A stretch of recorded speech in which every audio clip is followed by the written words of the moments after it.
কংগ্রেসের ন্যায়ের পথে কাটা বিজেপি। নাটকীয় পরিস্থিতির পর আংশিক ছাড়পত্র পেল কংগ্রেস। র্যালির নয়, বরং সীমিত ব্যক্তিদের নিয়ে ফ্ল্যাগ অফ করা যাবে মণিপুর থেকে, জানালেন মণিপুরের মুখ্যমন্ত্রী। কয়েকদিন ধরে মুখ্যমন্ত্রীর টেবিলে পড়েছিল রাহুল গান্ধীর ভারত জোড়ো ন্যায়যাত্রার আবেদনপত্র। চূড়ান্ত সিদ্ধান্তের অপেক্ষায় ছিল কংগ্রেস। মঙ্গলবার মণিপুরের মুখ্যমন্ত্রী সংবাদ মাধ্যমে জানিয়েছিলেন, মণিপুরে বর্তমান পরিস্থিতি বিবেচনা করে একাধিক সিকিউরিটি এজেন্সির থেকে তথ্য পাওয়ার পরেই অনুমোদনের সিদ্ধান্ত নিয়ে চিন্তাভাবনা করবেন তিনি।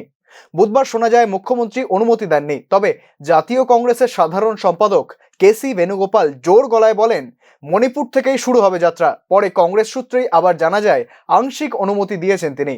নিরাপত্তার দোহাই দিয়ে কেবলমাত্র সীমিত ব্যক্তিদের নিয়ে ফ্ল্যাগ অফ করা যাবে, তবে র্যালির অনুমতি দেননি তিনি।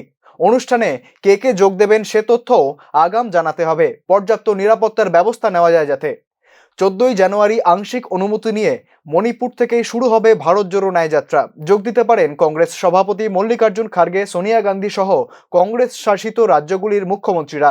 শুরুর পথেই কাটায় বিদ্ধ ন্যায়ে আখেরে কংগ্রেস কতটা লাভবান হয় সেদিকেই তাকিয়ে গোটা রাজনৈতিক মহল।